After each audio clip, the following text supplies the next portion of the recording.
देखिए आज हम शुरुआत करेंगे भारतीय संविधान की। ठीक है, इससे पहले मैंने इतिहास के सारे आपके चैप्टर वाइज आपको करा चुका हूँ। ठीक है, शॉर्ट ट्रिक में, बहुत आसान भाषा में। ठीक है, जिसमें आपको समझ में सब आ जाएगा। ठीक है, आज हम पढ़ेंगे संविधान, भारतीय संविधान एवं राज्य व्यवस्था। देखिए यहाँ पर भारतीय संविधान और राज्य व्यवस्था के जितने भी क्वेश्चन बनते हैं, आप इनको एक बार रिवीजन कर लेंगे तो आपके लिए परीक्षा में आसानी रहेगी उनको हल करने के लिए। देखिए भारतीय संविधान एवं राज्य व्यवस्था में जितने भी क्वेश्चन बनते हैं वो इसमें अधिकतर आपके मैं कवर करा दूंगा आपको। ठीक है, और उससे पहले आपने हमारा यूट्यूब चैनल सब्सक्राइब नहीं किया तो सब्सक्राइब कर लीजिए। ठीक है, चलिए शुरुआत करते हैं भारतीय संविधान के उससे। देखिए यहाँ पर अगर हम देखें तो ईस्ट इंडिया कंपनी शासन अधिनियम पारित अधिनियम कब हुआ था? रेगुलेटिंग एक्ट के तहत। ठीक है, देखिए ईस्ट इंडिया कंपनी के शासनाधीन पारित अधिनियम कौन सा होता है? रेगुलेटिव एक्ट अधिनियम 1773 की बात करें। देखिए इसमें क्या हुआ था, कलकत्ता में उच्च न्यायालय की स्थापना हुई थी। ठीक है, प्रथम मुख्य न्यायाधीश एलिजा इम्पे थे। ठीक है, बंगाल के गवर्नर को बंगाल का गवर्नर जनरल पदनाम प्रथम किसने दिया था? वारेन हेस्टिंग थे। ठीक है, देखिए पिट्स इंडिया एक्ट 1784। ठीक है, इसमें क्या था? नियंत्रण परिषद की स्थापना। ठीक है, उसके बाद बात करें चार्टर एक्ट 1813 की, इसमें क्या था? शिक्षा पर प्रतिवर्ष 1,00,000 रुपये खर्च कर उपबंध। ठीक है, खर्च का उपबंध था। कंपनी का व्यापारिक एकाधिकार समाप्त हो गया। ठीक है, चाय एवं चीन को छोड़कर। ठीक है, चार्टर एक्ट 1833 की बात करें तो इसमें क्या था? बंगाल के गवर्नर जनरल को संपूर्ण भारत का गवर्नर जनरल बनाया गया था। ठीक है, तो प्रथम गवर्नर जनरल कौन थे? Lord William Bentinck. ठीक है, लॉर्ड विलियम बेंटिंग। कंपनी का व्यापारिक एकाधिकार पूर्ण रूप से समाप्त हो गया था। ठीक है, गवर्नर जनरल की परिषद में चौथे सदस्य के रूप में कानूनी सदस्य को शामिल किया गया था। ठीक है, प्रथम कौन थे? Lord Macaulay. ठीक है, प्रथम कौन थे? Lord Macaulay. ठीक है, उसके बाद बात करें चार्टर एक्ट 1853 की। ठीक है, चार्टर एक्ट 1853 में क्या था? विधि निर्माण हेतु केंद्रीय विधान परिषद की स्थापना हुई थी। ठीक है, सिविल सेवकों की भर्ती हेतु खुली प्रतियोगिता परीक्षा का आरंभ किया गया था। ठीक है, चलिए आगे बात करें ब्रिटिश क्राउन के शासनाधीन पारित अधिनियम क्या थे? देखिए भारत शासन अधिनियम 1858, इसमें क्या था? अगर इसकी बात करें तो गवर्नर जनरल को भारत का वायसराय पदनाम दिया गया था। ठीक है, भारत के राज्य सचिव का पद सृजन किया गया था। भारत का शासन कंपनी से छीनकर सीधे ब्रिटिश शासन के अधीन किया गया था। ठीक है, भारत शासन अधिनियम 1858 में। ठीक है, आगे बात करें भारत परिषद अधिनियम 1861 की। देखिए इसमें क्या था? वायसराय को अध्यादेश जारी करने की शक्ति थी।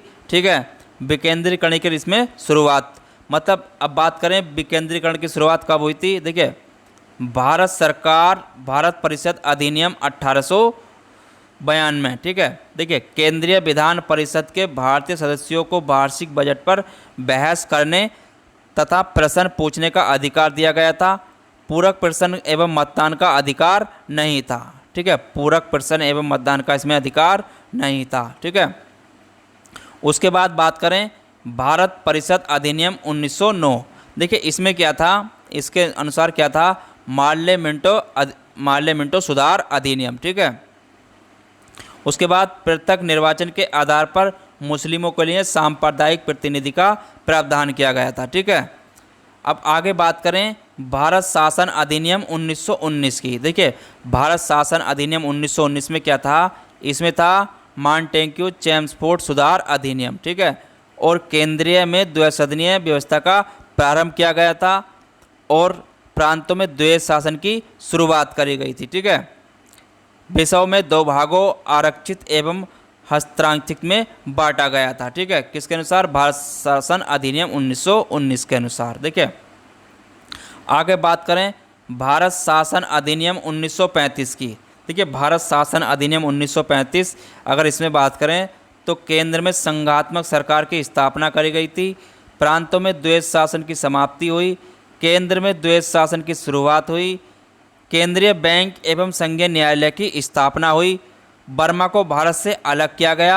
सिंध एवं उड़ीसा नामक नए प्रांत का निर्माण किया गया भारत शासन अधिनियम 1935 के अनुसार। ठीक है, चलिए आगे बात करें। देखिए, अगर हम आगे बात करें मतलब भारतीय संविधान सभा की, देखिए भारतीय संविधान सभा का गठन कब किया गया था, तो ये किया गया था कैबिनेट मिशन योजना के तहत। कब किया गया था? 1946 के तहत। ठीक है, इसमें क्या था? अप्रत्यक्ष निर्वाचन द्वारा करा गया था। ठीक है, देखिए इसका उद्देश्य क्या था?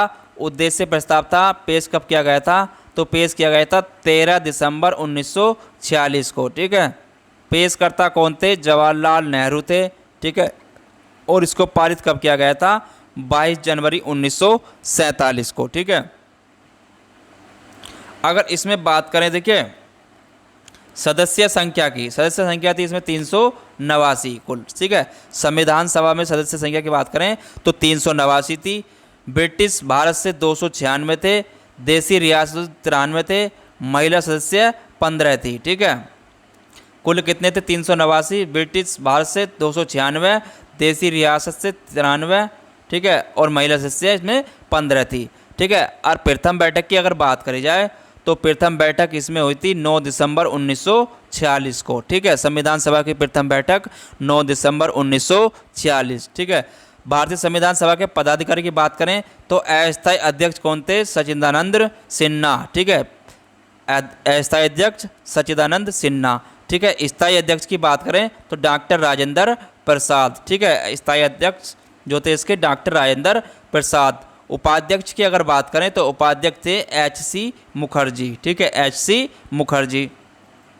अगर बात करें संवैधानिक सलाहकार की तो संवैधानिक सलाहकार थे B.N. राव। ठीक है, देखिए इसकी जो अंतिम बैठक हुई थी वो कब हुई थी? आपकी 24 जनवरी 1950 को। ठीक है, संविधान सभा की जो अंतिम बैठक हुई थी वो हुई थी 24 जनवरी 1950 को। ठीक है, चलिए आगे चलते हैं। देखिए, अगर बात करें संविधान सभा की प्रमुख समितियां और उनके अध्यक्ष के बारे में, देखिए संविधान सभा की और समितियां और अध्यक्ष की अगर बात करी जाए, संघ शक्ति समिति और संघीय संविधान समिति के अध्यक्ष कौन थे? जवाहरलाल नेहरू थे। ठीक है, नियम समिति, प्रक्रिया समिति, संचालन समिति के अध्यक्ष कौन थे? डॉक्टर राजेंद्र प्रसाद। ठीक है, प्रांतीय संविधान समिति, मौलिक अधिकारों एवं अल्पसंख्यकों संबंधी समिति के अध्यक्ष कौन थे? सरदार वल्लभ भाई पटेल। ठीक है, बात करें प्रारूप समिति के अध्यक्ष कौन थे? प्रारूप समिति का गठन कब किया गया था? 29 अगस्त 1947 को। ठीक है, 7 सदस्य ने करा था। इसके जो अध्यक्ष थे कौन थे? डॉक्टर भीमराव अंबेडकर। ठीक है, डॉक्टर भीमराव अंबेडकर। ठीक है, देखिए भारतीय संविधान की अगर बात करी जाए तो 26 नवंबर 1949 को संविधान सभा द्वारा पारित करा गया था। ठीक है, 26 जनवरी 1950 को क्या गया था? लागू किया गया था संविधान भारत का। संविधान निर्माण में कितना समय लगा था? 2 वर्ष 11 माह 18 दिन का समय लगा था। ठीक है, संविधान में अगर बात करें देखिए मूल संविधान में कितने भाग हैं? 22 भाग हैं और 8 अनुसूचियां हैं और 395 क्या थे?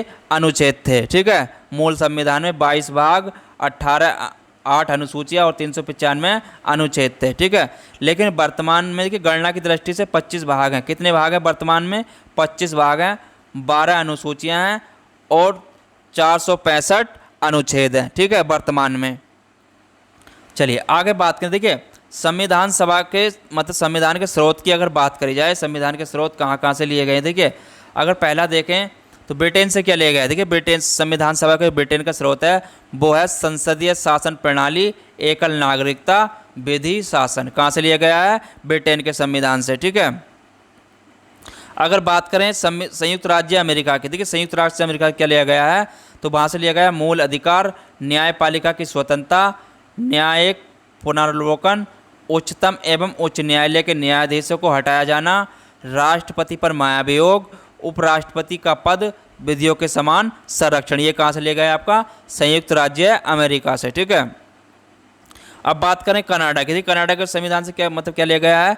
संघात्मक शासन प्रणाली, केंद्र द्वारा राज्य की नियुक्ति, केंद्र द्वारा राज्यपाल की नियुक्ति अवशिष्ट शक्तियों केंद्र के पास होंगी। ठीक है, तो ये कहाँ से ले गया है? कनाडा के संविधान से। बात करें आयरलैंड की, देखिए आयरलैंड वहाँ से क्या लिया गया है?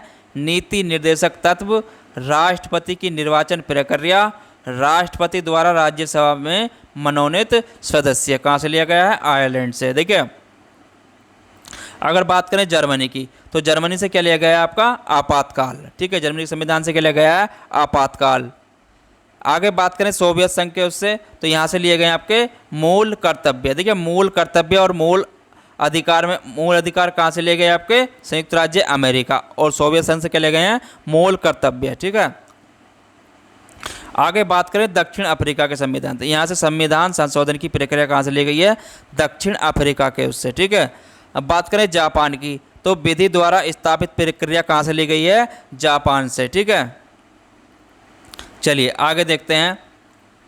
देखिए आगे अगर बात करें उद्देश्य का या प्रस्तावना के बारे में, देखिए उद्देश्य का या प्रस्तावना क्या थी? भारत होगा एक संपूर्ण प्रत्व संपूर्ण समाजवादी पंथ निरपेक्ष लोकतंत्रात्मक गणराज्य होगा। ठीक है, ये इसका उद्देश्य था। ठीक है, अगर यहाँ पर आगे बात करें न्याय कैसा होगा? तो सामाजिक, आर्थिक और राजनीतिक होगा। ठीक है, अगर स्वतंत्रता की बात करी जाए तो स्वतंत्रता होगी विचार, अभिव्यक्ति, विश्वास, धर्म और उपासना की। ठीक है, यहाँ पर इसकी स्वतंत्रता होगी। ठीक है, ये संविधान में ऐसा कहा गया था। ठीक है, उसके बाद समता। ठीक है, इसके उद्देश्य क्या था? समता, प्रतिष्ठा और अवसर की क्या होगी? समता होगी, मतलब समानता होगी। ठीक है, आगे 42वें संविधान संशोधन अधिनियम 1976 द्वारा जोड़े गए शब्द क्या थे इसमें? वो थे आपके समाजवादी, पंथ निरपेक्ष और अखंडता थे। ठीक है, 42वें संविधान संशोधन अधिनियम 1976 के द्वारा जोड़े गए जो थे। ठीक है, आगे बात करें केशवानंद भारती बाद 1973 में उच्च न्यायालय ने उद्देशिका को संविधान का भाग माना है। कब माना है? 1973। ठीक है, केशवानंद भारती बाद में। ठीक है, आगे बात करें पंडित जवाहरलाल नेहरू ने उद्देशिका को संविधान की आत्मा कहा था। ठीक है, क्या कहा था? संविधान की आत्मा किसने कहा था? पंडित जवाहरलाल नेहरू ने। ठीक है, के.एम. मुंशी ने उद्देशिका को राजनीतिक जनपत्री कहा है। किसने कहा है? के.एम. मुंशी ने। ठीक है, चलिए अगला क्वेश्चन आगे देखते हैं। देखिए अगर बात करें राष्ट्रीय प्रतीक की, अगर यहाँ पे बात करी जाए राष्ट्रीय प्रतीक की, तो राष्ट्रीय प्रतीक क्या है भारत के? देखिए पहला अगर राष्ट्रीय ध्वज की बात करी जाए तो राष्ट्रीय ध्वज क्या है हमारा? तिरंगा। ठीक है, राष्ट्रीय ध्वज क्या है हमारा? तिरंगा। अगर राष्ट्र चिन्ह की बात करें तो राष्ट्रीय चिन्ह क्या है भारत का? यह है सारनाथ स्थित अशोक के सिंह की अनुकृति। ठीक है, अशोक स्तंभ से जो सिंह के वो लिए गए हैं वो क्या है हमारा? राष्ट्रीय चिन्ह है। ठीक है, राष्ट्रगान की बात करें तो जनगण हमारा जड़गण मन क्या है हमारा? राष्ट्रीय गान है। ठीक है, भारत का राष्ट्रीय अगर गीत की बात करी जाए तो क्या है? वंदे मातरम। ठीक है, क्या है? राष्ट्रीय गीत है। अगर राष्ट्रीय पशु की बात करें, भारत का राष्ट्रीय पशु बाघ है। भारत का राष्ट्रीय पक्षी क्या है आपका? मोर है। ठीक है, राष्ट्रीय कैलेंडर क्या है आपका? शक संवत आधारित है। ठीक है, राष्ट्रीय पुष्प की बात करें तो क्या है आपका? कमल है। ठीक है, राष्ट्रीय फल क्या है आपका?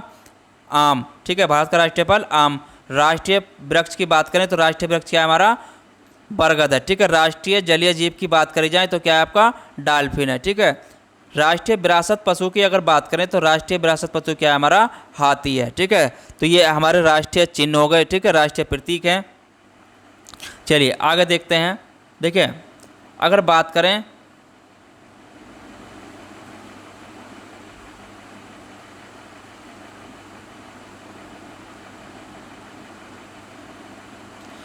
जो नए राज्यों का गठन हुआ था वो कैसे हुआ था? देखिए यहाँ पर अगर हम नए राज्यों का गठन देखें, देखिए अगर बात करें पहला नए राज्यों का गठन और उनके अनुसार किस अनुसार वो बने हैं। देखिए यहाँ पर अगर हम देखते हैं आंध्र प्रदेश का गठन कब हुआ था? 1 अक्टूबर 1953 को। ठीक है, आंध्र प्रदेश का गठन हुआ था 1 अक्टूबर 1953 को। ठीक है, बात करें गुजरात की तो गुजरात का गठन हुआ था आपका 1 मई 1960 को। ठीक है, 1 मई 1960 को। नागालैंड का गठन कब हुआ था? 1 दिसंबर 1963 को। ठीक है, 1 दिसंबर 1963 को। हरियाणा का गठन कब हुआ था? तो 1 नवंबर 1966 में, ठीक है। हरियाणा का गठन हुआ था 1 नवंबर 1966 को। हिमाचल प्रदेश का गठन कब हुआ था? 25 जनवरी 1971 को, ठीक है, 25 जनवरी 1971 को। मणिपुर का गठन कब हुआ था? तो मणिपुर का गठन हुआ था आपका 21 जनवरी 1972 को, ठीक है, 21 जनवरी 1972 को। मेघालय का गठन की बात करें तो मेघालय कब बना आपका? 21 जनवरी 1972 को, ठीक है। देखिए मणिपुर, मेघालय, त्रिपुरा आपके तीनों राज्य एक ही दिन इनका गठन किया गया था, ठीक है। त्रिपुरा का 21 जनवरी 1972 को, ठीक है। सिक्किम की बात करें तो सिक्किम का गठन हुआ था आपका 16 मई 1975 को, ठीक है। मिजोरम की बात करें तो 20 फरवरी 1987 को मिजोरम का बनाया गया था, ठीक है। अरुणाचल प्रदेश की बात करें तो अरुणाचल प्रदेश आपका 20 फरवरी 1947 को बनाया गया था, ठीक है। चलिए बात करें आगे गोवा की। देखिए गोवा का गठन जो हुआ था आपका, ये हुआ था 30 मई 1987 को, ठीक है, 30 मई 1987 को। छत्तीसगढ़ की बात करी जाए तो छत्तीसगढ़ का गठन हुआ था आपका 1 नवंबर 2000 को, ठीक है, 1 नवंबर 2000 को। उत्तराखंड की बात करी जाए तो उत्तराखंड का गठन हुआ था आपका 9 नवंबर 2000 को, ठीक है, 9 नवंबर 2000 को। झारखंड की बात करें तो झारखंड आपका गठन हुआ था 15 नवंबर 2000 को, ठीक है। बात करें तेलंगाना की तो तेलंगाना का 2 जून 2014 को इसका गठन किया गया था, ठीक है। चलिए देखिए आगे अगर बात करें राज्यों के गठन के महत्वपूर्ण तथ्य क्या थे। देखिए राज्यों के गठन के महत्वपूर्ण तथ्य की बात करी जाए तो गठन जो हुआ था तो सबसे पहले जो हुआ था भाषा के आधार पर गठित पहला राज्य क्या था? आंध्र प्रदेश था, ठीक है। 1953 में किसका गठन किया गया था? भाषा के आधार पर आंध्र प्रदेश का, ठीक है। देखिए राज्य पुनर्गठन आयोग का गठन कब किया गया था? 1953 में हुआ था, ठीक है। और इसके जो अध्यक्ष थे वो कौन थे? फजल अली थे एवं 2 अन्य सदस्य कौन थे? KM पडिक्कर एवं हृदय नाथ कुंजरू थे, ठीक है। अब बात करें उत्तर प्रदेश का गठन कब हुआ था तो 24 जनवरी 1950 को उत्तर प्रदेश का गठन हुआ था, ठीक है। कर्नाटक, केरल, मध्य प्रदेश और राजस्थान की स्थापना कब हुई थी? 1 नवंबर 1956 को हुई थी, ठीक है। कर्नाटक, केरल, मध्य प्रदेश की, राजस्थान की स्थापना हुई थी 1 नवंबर 1956 को हुई थी, ठीक है। चलिए अगला देखते हैं आगे। देखिए संविधान के मूल अधिकार की अगर बात करें तो मूल अधिकार अनुच्छेद किस में है? आपके भाग 3 में है। अनुच्छेद 12 से 35 में क्या है? आपके मूल अधिकार हैं, ठीक है। अगर बात करें पहला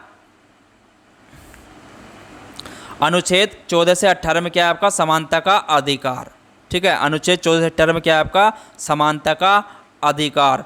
अनुच्छेद 19 से 22 में क्या है? आपका स्वतंत्रता का अधिकार, ठीक है। अनुच्छेद 23 से 24 में क्या है? शोषण के विरुद्ध अधिकार, ठीक है, शोषण के विरुद्ध अधिकार। अनुच्छेद 25 से 28 में क्या है? आपका धर्म की स्वतंत्रता का अधिकार, ठीक है। अनुच्छेद 29 से 30 की बात करी जाए तो इसमें क्या है? आपका संस्कृति और शिक्षा संबंधी, ठीक है, संबंधी अधिकार।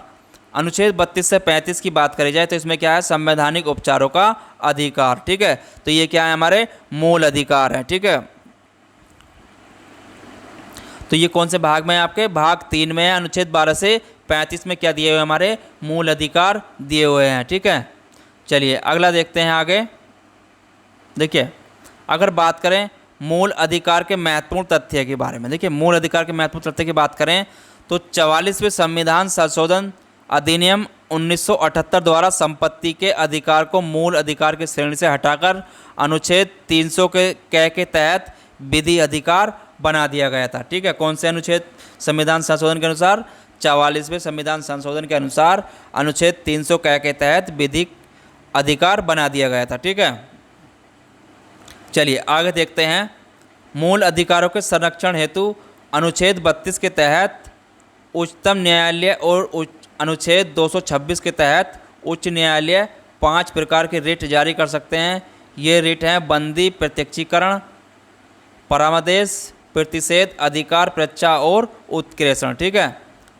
राष्ट्रपति द्वारा आपातकाल की उद्घोषणा के दौरान अनुच्छेद 19 में वर्णित मूल अधिकार स्वतः निलंबित हो जाएंगे, ठीक है। अनुच्छेद 358 में इसका उल्लेख करा गया, ठीक है।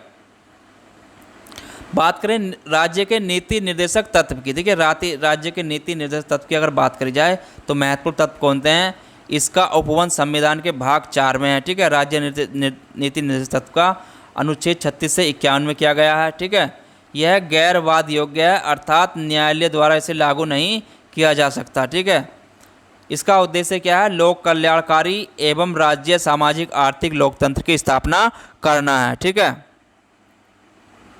देखिए अगर बात करें मूल कर्तव्य भाग आपके 4 क में है, अनुच्छेद 51 क में, ठीक है। इसमें क्या है, स्वर्ण समिति की सिफारिश के आधार पर 42वें संविधान संशोधन अधिनियम 1976 के द्वारा इसे जोड़ा गया था, ठीक है। प्रारंभ में अगर बात करें तो कुल कितने थे, इनकी संख्या 10 थी, वर्तमान में कितनी है, 11 है, ठीक है।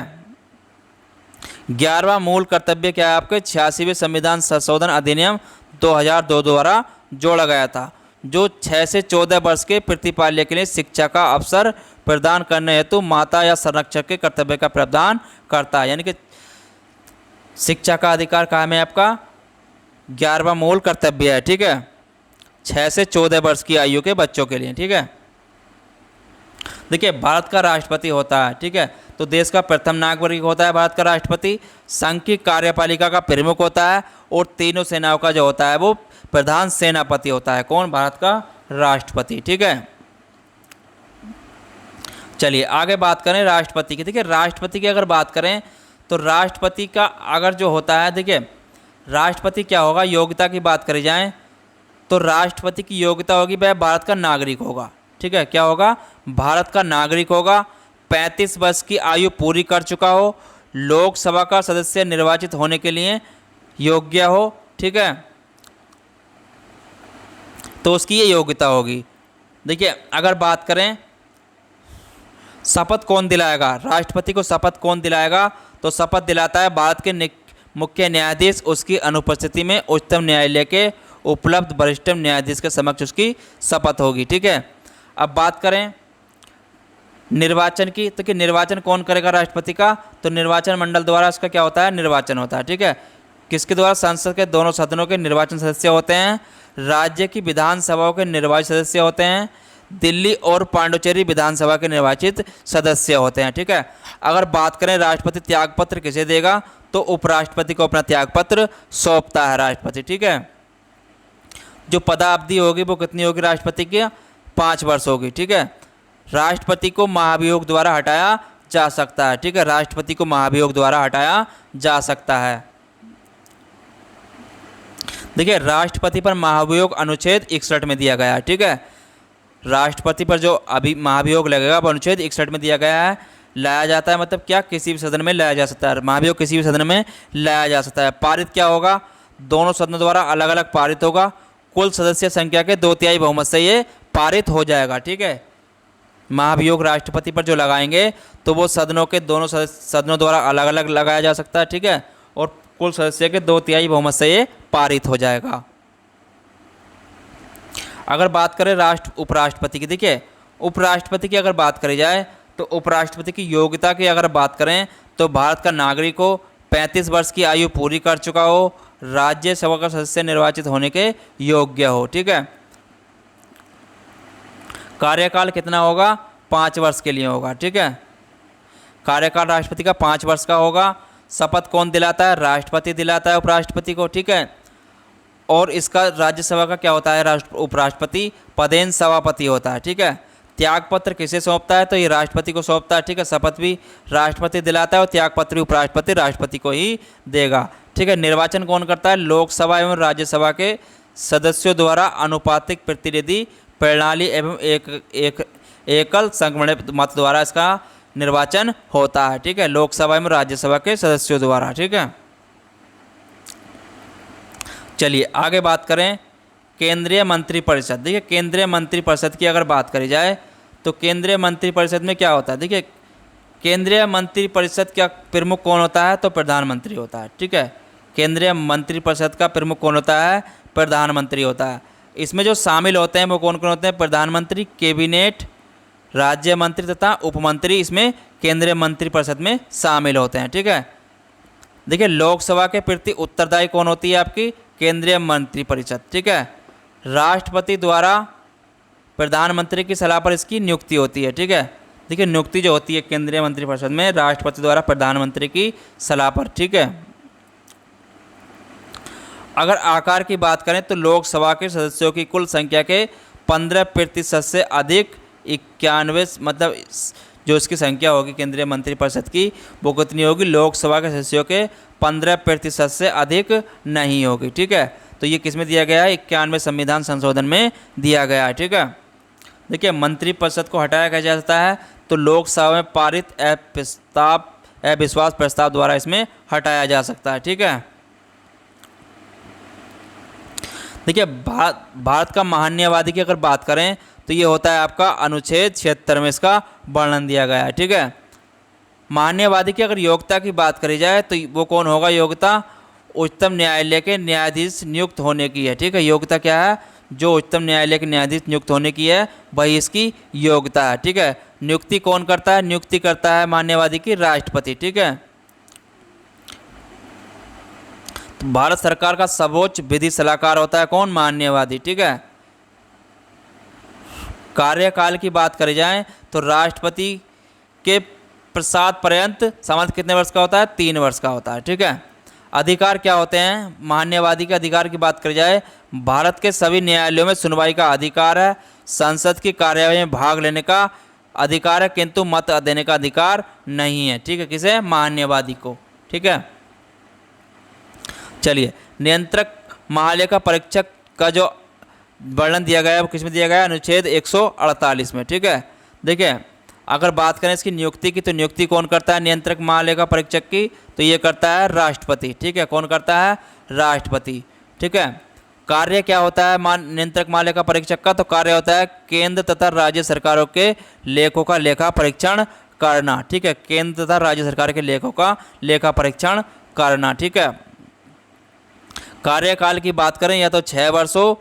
ठीक है, कार्यकाल क्या होगा, या तो 6 वर्ष या 65 वर्ष, जो भी पहले हो। ठीक है, सेवानिवृत्ति के बाद भारत राज्य सरकार के अधीन किसी पद का पात्र नहीं है। ठीक है, सेवानिवृत्ति के बाद यहाँ से भारत या राज्य सरकार के किसी भी पद का वो पात्र नहीं होगा। ठीक है, रिपोर्ट किसे सौंपता है, ये अपनी ये रिपोर्ट सौंपता है अपनी राष्ट्रपति को। ठीक है, जो लेखा जोखा करता है उसकी रिपोर्ट किसे सौंपता है, राष्ट्रपति को।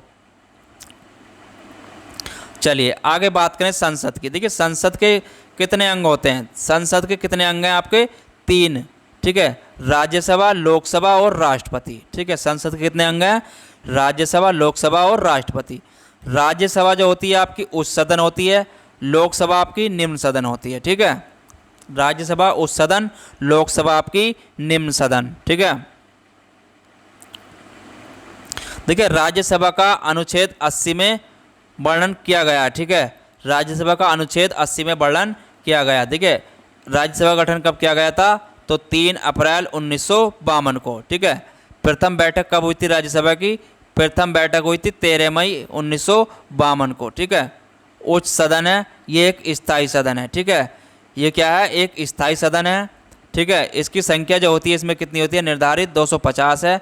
ठीक है, 238 निर्वाचित होते हैं और 12 मनोनीत होते हैं। ठीक है, वर्तमान में कितनी है, अगर वर्तमान की बात करी जाए तो 245 सदस्य हैं, 333 जो है निर्वाचित हैं और 12 मनोनीत सदस्य हैं। ठीक है, राज्यसभा में सदस्य निर्वाचित होने की न्यूनतम आयु 30 वर्ष है। सदस्य का जो कार्यकाल होगा इसमें 6 वर्ष होगा राज्यसभा के। पदेन सभापति उपराष्ट्रपति होता है। ठीक है, इसमें पदेन सभापति कौन होता है, उपराष्ट्रपति होता है। ठीक है, 1/3 सदस्य प्रत्येक 2 वर्ष की समाप्ति पर सेवानिवृत्त हो जाते हैं। ठीक है, प्रथम सभापति कौन थे राज्यसभा के, तो थे डॉक्टर सर्वपल्ली राधाकृष्णन थे। ठीक है, चलिए लोकसभा की बात करें। देखिए लोकसभा क्या है आपकी, एक निम्न सदन है और ये अस्थायी सदन है। ठीक है, क्या है, एक अस्थायी सदन है। लोकसभा का जो वर्णन है अनुच्छेद 81 में है। ठीक है, देखिए सदस्य संख्या की बात करें तो निर्धारित कितनी है इसमें, 550 है। 530 राज्यों से, 20 संघ राज्य क्षेत्रों से निर्वाचित होते हैं। ठीक है, अगर वर्तमान में बात करी जाए तो 543 है। कितनी है, 543 है। ठीक है, 524 राज्यों से हैं, 19 संघ राज्य क्षेत्रों से हैं। ठीक है, निर्वाचित सदस्य हैं। सदस्य निर्वाचित होने की न्यूनतम आयु 25 वर्ष है। ठीक है, सदस्य का कार्यकाल, लोकसभा का कार्यकाल कितना है? 5 वर्ष का है। लोकसभा का प्रथम अधिवेशन कब हुआ था? तो हुआ था 13 मई 1952 को, ठीक है। प्रथम लोकसभा अध्यक्ष कौन थे? गणेश वासुदेव मावलंकर, ठीक है। कौन थे? गणेश वासुदेव मावलंकर। प्रथम महिला लोकसभा अध्यक्ष की बात करी जाए तो ये थी मीरा कुमार, ठीक है। कौन थी? मीरा कुमार, ठीक है। दोनों सदनों की संयुक्त बैठक का जो वर्णन है वो किसमें है आपका? अनुच्छेद 108 में, ठीक है। दोनों सदनों की संयुक्त बैठक का जो वो है वो किसमें? अनुच्छेद 108 में, ठीक है। इसमें क्या होगा? देखिए कारण क्या है इसका, अगर दोनों सदनों की बैठक का किसी विधेयक को दोनों सदनों के बीच मतभेद की स्थिति में दोनों की बैठक करी जाती है, ठीक है। इसको बुलाता कौन है? तो राष्ट्रपति इस बैठक को बुलाता है, ठीक है। अध्यक्षता करता है लोकसभा अध्यक्ष, ठीक है। कौन करता है अध्यक्षता? लोकसभा अध्यक्ष, ठीक है। विधेयक पारित होता है साधारण बहुमत से, ठीक है। इसमें जो विधेयक पारित होता है वो किससे होता है? साधारण बहुमत से, ठीक है। संविधान संशोधन विधेयक की दशा में नहीं, ये बैठक नहीं बुलाई जा सकती, ठीक है। संविधान संशोधन की विधेयक की दशा में क्या होता है? ये बैठक नहीं बुलाई जा सकती। अब तक कितनी बार ये बैठक, दोनों सदनों की बैठक बुलाई गई है? तो 3 बार अब तक ये संसद दोनों सदनों की बैठक बुलाई गई है, ठीक है। देखिए धन विधेयक का वर्णन जो है अनुच्छेद 10 में है, ठीक है। धन विधेयक काय में आपका? अनुच्छेद 110 में है, ठीक है। इसका निर्णय कौन करता है? लोकसभा अध्यक्ष करता है, ठीक है। कहाँ पर पेश किया जाता है धन विधेयक? लोकसभा में पेश किया जाता है, ठीक है। राज्यसभा इसे कब तक रोक सकती है? अधिकतम 14 दिनों तक धन विधेयक को राज्यसभा रोक सकती है, ठीक है। देखिए वित्त समिति की अगर बात करें तो वित्त समितियाँ क्या क्या होती हैं? वित्त समितियाँ हमारी 3 हैं, प्राक्कलन समिति, लोक लेखा समिति और लोक उपक्रम समिति। देखिए प्राक्कलन समिति में कितने सदस्य हैं? तो 30 सदस्य हैं, ठीक है। ये कहाँ से होते हैं? केवल लोकसभा से होते हैं, ठीक है। अब लोक लेखा समिति की बात करी जाए तो इसमें कितने होते हैं? 22 सदस्य होते हैं, ठीक है। कितने होते हैं? 22 सदस्य होते हैं। 15 लोकसभा से होते हैं और 7 राज्यसभा से होते हैं, ठीक है। लोक उपक्रम समिति की बात करी जाए तो इसमें कितने होते हैं? इसमें भी 22 होते हैं, ठीक है। 15 लोकसभा से होते हैं और 7 राज्यसभा से होते हैं, ठीक है। चलिए आगे बात करें। देखिए न्यायपालिका की, न्यायपालिका कैसी है हमारी? एकीकृत न्याय प्रणाली है, ठीक है। सबसे ऊपर आपका सर्वोच्च न्यायालय होता है, उसके बाद आपका उच्च न्यायालय है, उसके बाद आपका लास्ट में अधीनस्थ न्यायालय होते हैं, ठीक है। सर्वोच्च न्यायालय, उच्च न्यायालय, फिर अधीनस्थ न्यायालय है, ठीक है। देखिए सर्वोच्च न्यायालय की अगर बात करी जाए, देखिए अगर हम यहाँ पर देखें सर्वोच्च या उच्चतम न्यायालय अनुच्छेद 124 में है, ठीक है। सर्वोच्च एवं उच्च न्यायालय का वो क्या है आपका? 124 में है। देखिए सर्वोच्च या उच्चतम न्यायालय का गठन कब किया गया था? उच्चतम न्यायालय का गठन किया गया था आपका 26 जनवरी 1950 को, ठीक है। 26 जनवरी 1950 को, ठीक है। इसमें जो न्यायाधीशों की संख्या होती है वो कितनी है? कुल संख्या 34 है, ठीक है। 34 होती है, ठीक है। 33 न्यायाधीश होते हैं और एक इसमें मुख्य न्यायाधीश होता है, ठीक है। 33 न्यायाधीश और एक इसमें मुख्य न्यायाधीश होता है, ठीक है। अगर न्यायाधीशों की सेवानिवृत्ति की उम्र की बात करी जाए तो कितनी है? 65 वर्ष है, ठीक है। न्यायाधीश नियुक्त होने की योग्यता क्या है? अगर योग्यता की बात करी जाए इसमें न्यायाधीश, उच्चतम न्यायालय में न्यायाधीश नियुक्त होने की योग्यता है भारत का नागरिक हो, उच्च न्यायालय ऐसे 2 या 2 से अधिक न्यायालयों में कम से कम 5 वर्ष तक न्यायाधीश रह चुका हो, ठीक है। उच्च न्यायालय ऐसे या 2 से अधिक न्यायालयों में कम से कम 10 वर्ष तक अधिवक्ता रह चुका हो, ठीक है। राष्ट्रपति की राय में पारंगत विधेयता हो, ठीक है। अगर बात करें न्यायाधीश की नियुक्ति कौन करता है तो राष्ट्रपति द्वारा की जाती है। उच्चतम न्यायालय के न्यायाधीश की नियुक्ति किसके द्वारा की जाती है? राष्ट्रपति द्वारा की जाती है, ठीक है। कॉलेजियम की सिफारिश पर, ठीक है। कॉलेजियम में शामिल क्या क्या है? भारत के मुख्य न्यायाधीश, उच्चतम न्यायालय के 4 वरिष्ठतम न्यायाधीश, ठीक है। अगर शपथ की बात करें तो इन्हें राष्ट्रपति शपथ दिलाता है, ठीक है। शपथ कौन दिलाता है? राष्ट्रपति शपथ दिलाता है, ठीक है। न्यायाधीश को हटाया क्या जा सकता है? तो 2/3 बहुमत से हटाया जा सकता है, ठीक है। मुख्य न्यायाधीश के या उच्चतम न्यायालय के न्यायाधीश को 2/3 बहुमत से हटाया जा सकता है, ठीक है। चलिए आगे बात करें उच्च न्यायालय की। ठीक है, उच्च न्यायालय की अगर बात करी जाए तो उच्च न्यायालय का अनुच्छेद 214 में वर्णन है, ठीक है। उच्च न्यायालय की वर्तमान में कुल संख्या कितनी है? 25 है। ठीक है, कितनी है? 25 है। ठीक है। न्यायाधीश की नियुक्ति कौन करता है? राष्ट्रपति करता है। किसकी? कॉलेजियम की सिफारिश पर। ठीक है। न्यायाधीशों को शपथ कौन दिलाता है? तो संबंधित राज्य का राज्यपाल दिलाता है। ठीक है। न्यायाधीशों को शपथ कौन दिलाता है? संबंधित राज्य का राज्यपाल दिलाता है। ठीक है। नियुक्ति होने के लिए न्यायाधीश की योग्यता क्या है? तो भारत का नागरिक हो, भारत के राज्य क्षेत्र में कम से कम 10 वर्ष तक न्यायिक पद पर धारण कर चुका हो, किसी उच्च न्यायालय या ऐसे 2 या 2 से अधिक न्यायालयों में लगातार कम से कम 10 वर्ष तक वो रहा हो। ठीक है। सेवानिवृत्त की आयु कितनी है? तो 62 वर्ष है। ठीक है, कितनी है? 62 वर्ष है। न्यायाधीशों को हटाया कैसे जा सकता है? तो प्रस्ताव द्वारा इन्हें हटाया जा सकता है। ठीक है। सिद्ध कदाचार और असमर्थता के आधार पर संसद के प्रत्येक सदन द्वारा विशेष बहुमत से पारित प्रस्ताव द्वारा इन्हें हटाया जा सकता है। ठीक है। बात करें राज्यपाल की। देखिए, राज्यपाल की अगर बात करी जाए तो राज्यपाल की नियुक्ति कौन करता है? तो राष्ट्रपति करता है। ठीक है। राज्यपाल की नियुक्ति कौन करता है? राष्ट्रपति करता है। अगर योग्यता की बात करें तो भारत का नागरिक हो, 35 वर्ष की आयु पूर्ण कर चुका हो। ठीक है। भारत का नागरिक हो और 35 वर्ष की आयु पूरी कर चुका हो। ठीक है। शपथ ग्रहण कौन कराता है? तो उच्च न्यायालय के मुख्य न्यायाधीश के समक्ष इसकी क्या होती है? शपथ ग्रहण दिलाते हैं। ठीक है। पदावधि क्या होती है? पदावधि की बात करी जाए तो राष्ट्रपति के प्रसाद पर्याप्त सामान्यतः 5 वर्ष, मतलब क्या होती है? जब से वो बनाया उसके 5 वर्ष तक राज्यपाल रह सकता है। ठीक है।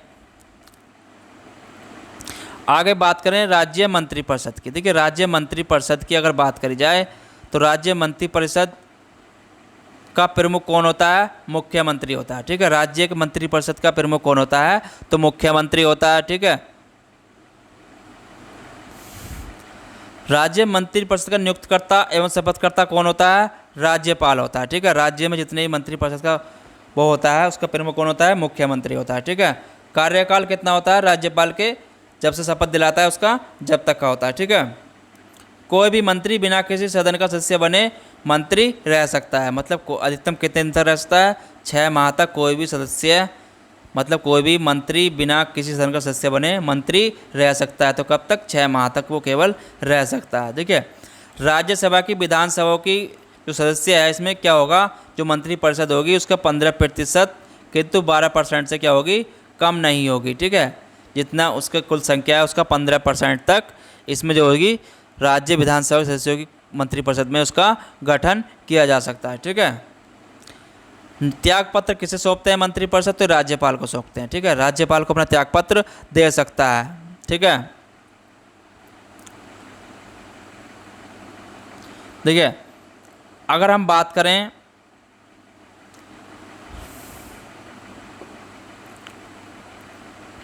भारत सरकार का सर्वोच्च विधि सलाहकार, ठीक है, तो कौन होता है? राज्य महाधिवक्ता।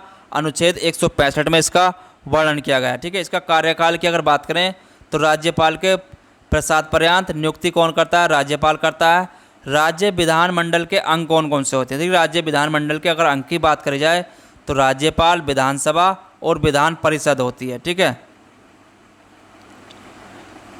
अगर विधान परिषद है तो ये भी उसका अंग होगी। ठीक है। ठीक है। विधानसभा की अगर बात करें तो सदस्यों की अगर योग्यता की बात करें तो भारत का नागरिक हो, 25 वर्ष की आयु पूरी कर चुका हो। अधिकतम विधानसभा की सीटें कितनी है राज्य में? 500। ठीक है। न्यूनतम कितनी है? 60। ठीक है। देखिए, अगर अब बात करें तो सिक्किम में कितनी है? 32 हैं। ठीक है। और मिजोरम में कितनी है? 40 हैं। ठीक है। और गोवा में, ठीक है,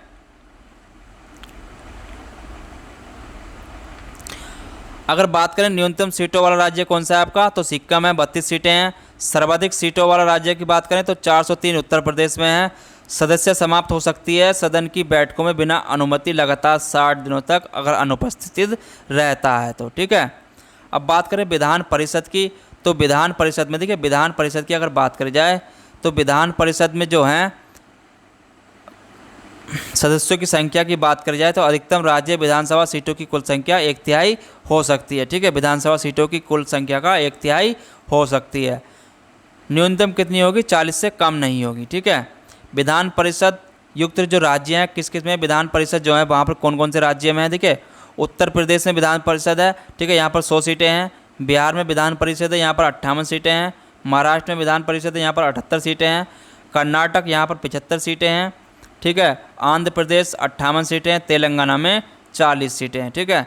देखिए विधान परिषद स्थायी सदन होता है, ठीक है।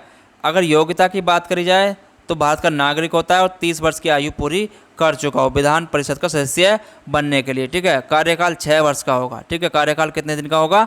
6 वर्ष का होगा, ठीक है। देखिए आगे बात करें,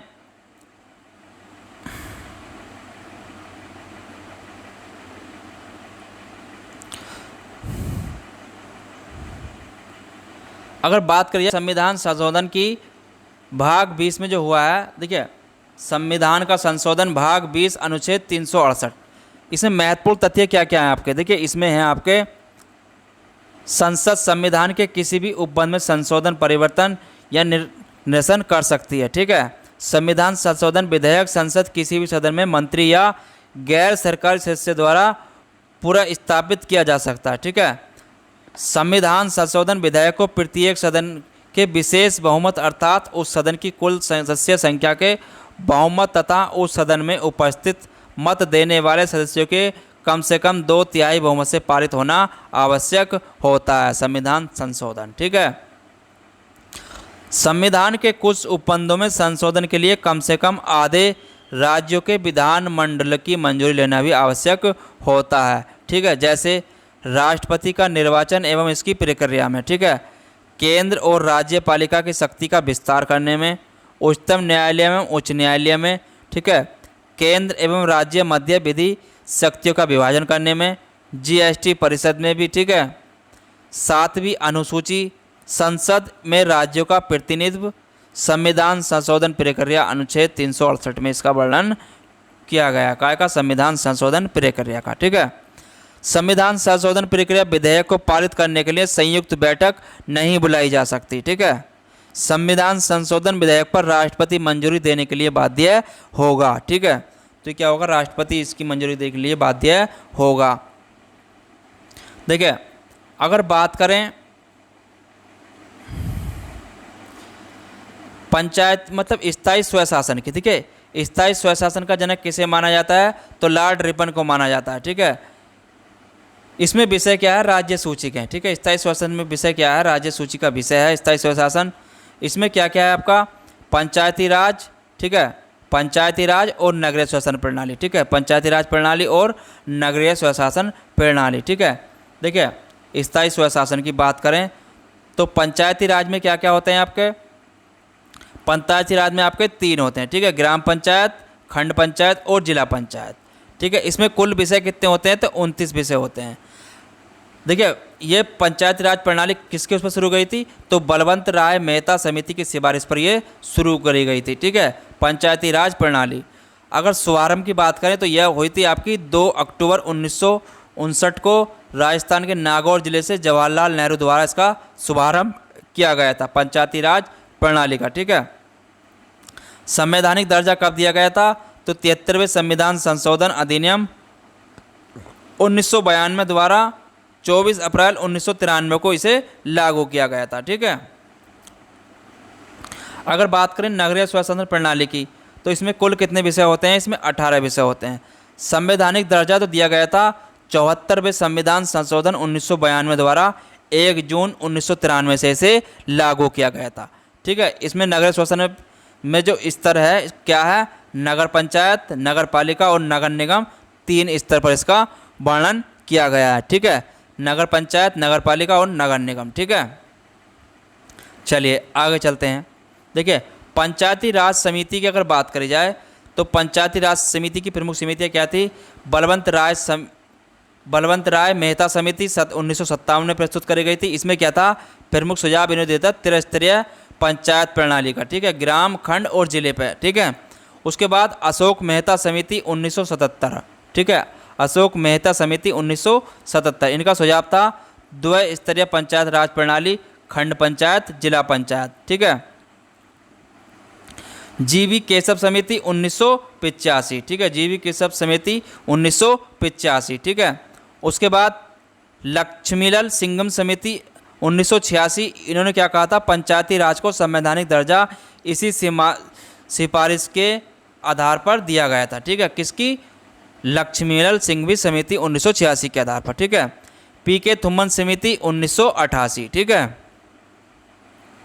चलिए आगे चलते हैं।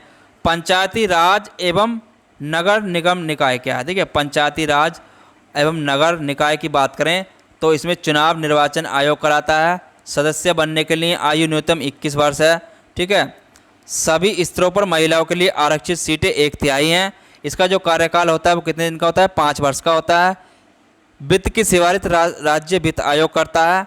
ठीक है, रिक्त सीटों पर पुनर्चुनाव 6 माह के भीतर कराना आवश्यक होता है। ठीक है, वर्तमान में नागालैंड, मिजोरम और मेघालय में पंचायती राज संस्था नहीं है। ठीक है, नागालैंड में, मिजोरम में और मेघालय में क्या है, पंचायती राज संस्था नहीं है। ठीक है, देखिए बात करें वित्त आयोग की, तो वित्त आयोग का गठन किसके द्वारा किया जाता है, राष्ट्रपति द्वारा प्रत्येक 5 वर्ष पर होता है। ठीक है, देखिए इसका कार्य क्या होता है, सुझाव देना होता है। ठीक है, संघ और राज्य के मध्य करों में बंटवारा करने के संबंध में, राज्यों के अनुदान सहायता संबंध में होता है। ठीक है, अगर संरचना की बात करें तो इसका एक अध्यक्ष होता है और 4 सदस्य होते हैं। ठीक है, वित्त आयोग में अध्यक्ष होता है। पहले अध्यक्ष की बात करें तो कौन थे, के.सी. नियोगी। 12वें अध्यक्ष कौन थे, डॉक्टर सी.बी. रंगाराजन। 13वें सदस्य की बात करें तो इसके कौन थे, डॉक्टर विजय केलकर। ठीक है, 14वें की बात करें तो डॉक्टर वाई.बी. रेड्डी। 15वें सदस्य की बात करें तो ये थे के.एन. केसिंग। ठीक है, देखिए क्या होता है, मतलब इसकी रिपोर्ट किसे करते हैं, वो राष्ट्रपति को करते हैं। ठीक है, रिपोर्ट किसे करते हैं, वो राष्ट्रपति को करते हैं। देखिए निर्वाचन आयोग की बात करी जाए तो निर्वाचन आयोग आपका अनुच्छेद 224 में है। बना कब था, देखिए निर्वाचन आयोग बना मुख्य निर्वाचन आयुक्त और 2 निर्वाचन आयुक्तों से मिलकर बना है। ठीक है, क्या बना है, निर्वाचन आयोग। ठीक है, देखिए अगर बात करें निर्वाचन आयोग का काम क्या है, तो चुनाव कराता है निर्वाचन आयोग, राष्ट्रपति, उपराष्ट्रपति, लोकसभा, विधानसभा परिषद का। ठीक है, चुनाव का निर्वाचन आयोग का काम है। ठीक है, अगर बात करें इसमें, देखिए मतदान का अधिकार क्या है, विधिक अधिकार है। ठीक है, मतदान का अधिकार कैसा है, तो विधिक अधिकार है। मताधिकार की आयु कितनी है, 21 वर्ष से घटाकर कितनी कर दी गई थी, 18 वर्ष कर दी गई थी। ठीक है, किस संविधान संशोधन के द्वारा, 61वें संविधान संशोधन के द्वारा 1988 में। ठीक है, कार्य, अब बात करें मुख्य निर्वाचन आयुक्त और के कार्यकाल की। देखिए इनका 6 वर्ष या 65 वर्ष की आयु जो भी पहले हो, इनका कार्यकाल होता है। ठीक है, मुख्य निर्वाचन आयुक्त की नियुक्ति कौन करता है, तो वो करता है आपका राष्ट्रपति करता है। ठीक है, कौन करता है, राष्ट्रपति करता है। प्रथम मुख्य निर्वाचन आयुक्त कौन थे, तो सुकुमार सेन। ठीक है, प्रथम महिला मुख्य निर्वाचन आयुक्त थी बी.एस. रामादेवी। ठीक है, देखिए वेतन भत्ते और अनुलाभ क्या होते हैं, सर्वोच्च न्यायालय के इसके समान होते हैं। ठीक है, वेतन भत्ते और अनुलाभ क्या होते हैं, इनके जो सर्वोच्च न्यायालय के न्यायाधीश के ही समान होते हैं। ठीक है, अब बात करें आपात उपबंध की। देखिए आपात उपबंध की अगर बात करी जाए, आपात उपबंध का जो वर्णन है भाग 18 में अनुच्छेद 352 से 60 में दिया गया है। ठीक है, काय का, आपात उपबंध का। देखिए अगर बात करें राष्ट्रीय आपातकाल, राष्ट्रीय आपातकाल कायम है आपका अनुच्छेद 352 में। ठीक है, घोषणा कब करी गई थी, 3 बार इसकी घोषणा करी जा चुकी है राष्ट्रीय आपातकाल की। 3 बार 1962, 1971 और 1975 में राष्ट्रीय आपातकाल की घोषणा करी जा चुकी है। कारण क्या था, पहला था युद्ध का, दूसरा था बाह्य आक्रमण। ठीक है, ये इसके कारण हो सकते हैं। ठीक है, सशस्त्र विद्रोह अशांति के स्थान पर 44वें संसद द्वारा से प्रस्तावित किया गया था। ठीक है, इसके कारण ये हो सकते हैं राष्ट्रीय आपातकाल लगाने के। घोषणाकर्ता कौन होता है, राष्ट्रपति। ठीक है, घोषणाकर्ता कौन होता है, राष्ट्रपति। संघीय मंत्रिमंडल के लिखित प्रस्ताव पर क्या है, राष्ट्रीय आपातकाल की घोषणा राष्ट्रपति कर सकता है। ठीक है, अगर बात करें देखिए वित्तीय आपात की, वित्तीय आपात अनुच्छेद 360 में इसका वर्णन है। ठीक है, राष्ट्रपति शासन का जो वर्णन है वो अनुच्छेद 356 में है। ठीक है, अनुच्छेद 356 में है। ठीक है, राष्ट्रपति शासन का जो कारण होता है लगाने का, वो होता है राज्य के संवैधानिक तंत्र की विफलता पर क्या लगाया जाता है। अगर वहाँ पर राज्य में सही तरीके से अगर कार्य नहीं हो रहा है तो वहाँ पर राष्ट्रपति शासन लगाया जा सकता है। ठीक है, अब बात करें आपातकाल की उद्घोषणा, ठीक है, तो ये किसके आधार पर होती है? संसद के अनुमोदन के आधार पर क्या होती है? आपातकाल की घोषणा होती है, ठीक है। राष्ट्रीय आपातकाल की दशा में संसद के दोनों सदनों द्वारा विशेष बहुमत से 1 माह के भीतर इसे लागू किया जाता है, ठीक है। अब बात करें राष्ट्रपति शासन एवं द्वितीय आपातकाल की दशा में संसद के दोनों सदनों द्वारा विशेष बहुमत से 2 माह के भीतर इसे पारित किया जाता है, ठीक है। आपात उपबंध में ये आपके दिए गए हैं, ठीक है, आपातकाल में। देखिए अगर बात करें